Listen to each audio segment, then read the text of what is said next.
We're not here to save you. We're not here to make the music scene better for you. We're doing it because we know it needs to be done.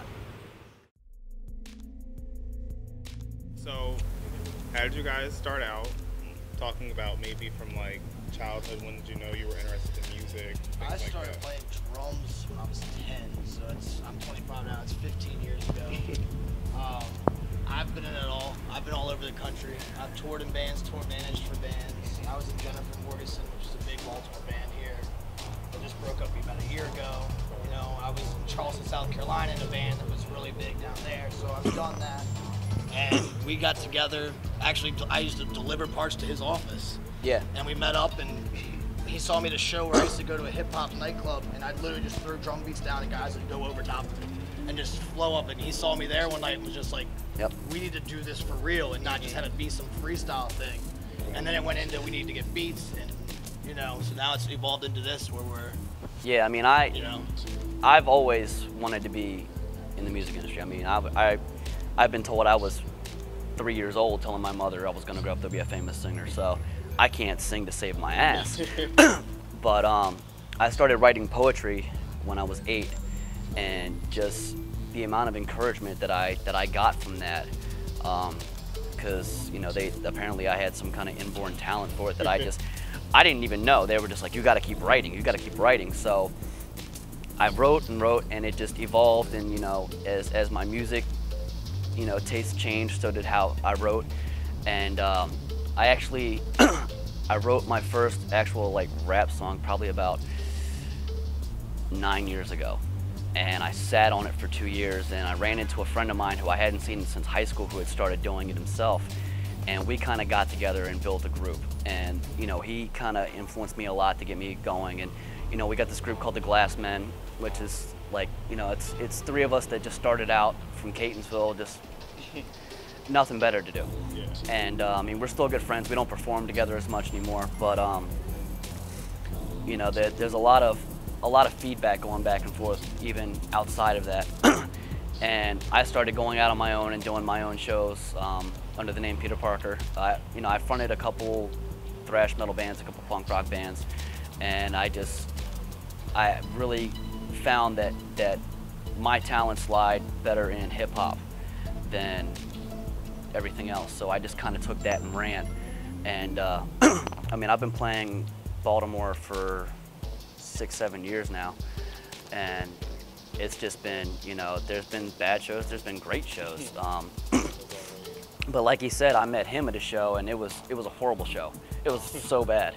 But you know, I'm coming off stage, and he walks in with a stripper on each arm and sits square down the middle of the floor by himself, and he's just like, I don't give a fuck.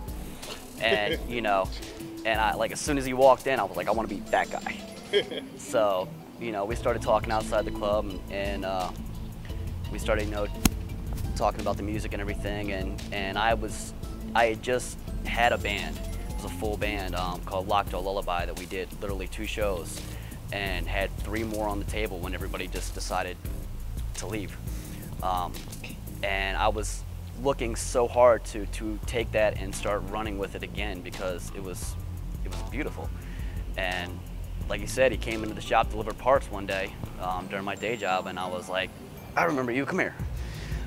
And we just started talking and built from there. Ain't nothing but ants and grasshoppers, either working like a slave or take what life has to offer. Enjoy digging in the dirt or go play in the grass, cause God's just a kid with a magnifying glass. If memory serves, it was 2 weeks ago today that I found some symbolism for my life to my dismay. It was something so small, a creature without ambition, a slave to its labor, unable to make decisions, was an ant. As much as I've tried to escape the fact I can't, the proof was written right there in the tiny grains of sand. And as I watched each one pass, I realized he had them all on his back, and that's sad, because I'm running full speed, but I barely managed to keep my stuff on step ahead. My shoes on top, my legs gonna lip in, both of my feet are made of lead. If I stop a soda, watch the earth behind me crumble, I might miss a hoop or hurdle, I might slip around my stomach, cause I only wanna be something more than what I am. Just another MC with a pad and a pen, and my tears drip pools of ink down through the paper, mate, foaming in the letters and the words finally taking shape. If I could make escape back to the infancy before I was a soldier, another member of the infantry, it wasn't shit to me, I never let it get to me. Back to the days I remember oh so vividly, we used to run around with them juvenile crews. We would smoke, skate, and drink like we had nothing left to lose. Constantly explained, but never really understood. Was never for the fame, but for for the love of the brotherhood. And people ain't nothing but ants and grasshoppers, either working like a slave or take what life has to offer. Enjoy digging in the dirt or go play in the grass, because God's just a kid with a magnifying glass. And what are your influences?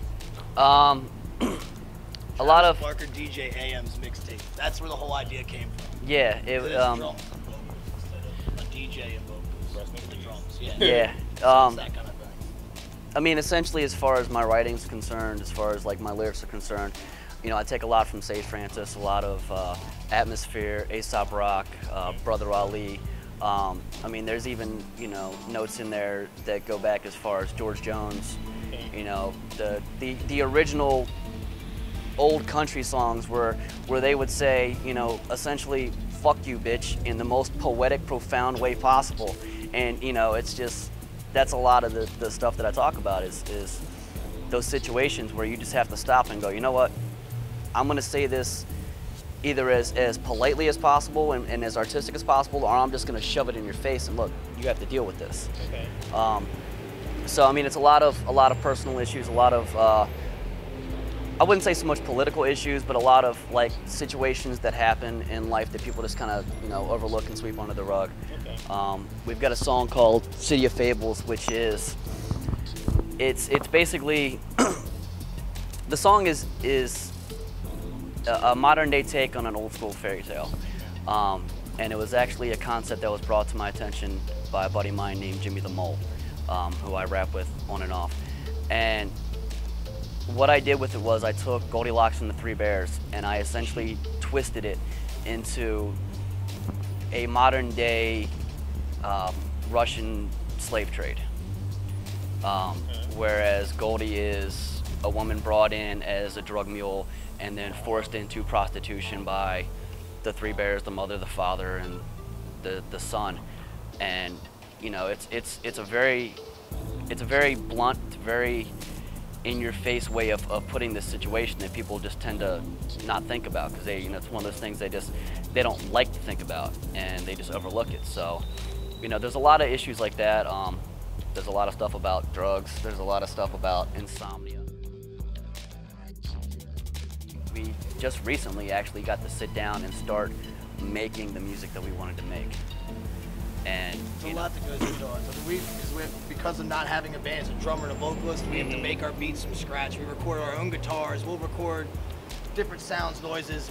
So all our beats are made our own. right. So it's not necessarily a hip hop beat even. We've got Right. guitar with all different kinds of stuff, and it's all what we made ourselves. So Right. it's not just like we go into practice and here's a song we just wrote. Exactly. There's a month of writing usually involved before the song Exactly. even gets on the table to be played. Yeah. Because it's got to be synced up, and then I got to be able to play the drums to the beat. So there's a lot of work. It's not just here we go. So it took for our set for now, for 45 minutes, it took us 6 months. 6 months to get completely polished and ready to go. What happens if you're embraced by the mainstream? Like, would you embrace that yourselves, or like, Put what our if own somebody? twist on it. Yeah, I mean, You know, I'm not saying we would never conform, but I think our message will never be shut down. I think Yeah. we'll still keep that same message and the same idea. you know, I'm not going to compromise. polished. I'm not going to compromise the way I write for anybody. You know, if somebody The puts art, a basically. if somebody puts a deal on the table and they say, all right, well, you need to, you know, you're officially a hip hop act or you're officially a rock act, so you need like one club song or one radio song. You know, I'm not going to sit there and force myself to write something just so they can mass produce it. You know, I'm going to go, look, I've got this. You know, people seem to like this. If you want to put that out there, that's fine. But I'm not going to just sit down and do something because I'm told to do something. You know, Exactly. we don't function that way. We can't Just function comes that out, way. yeah.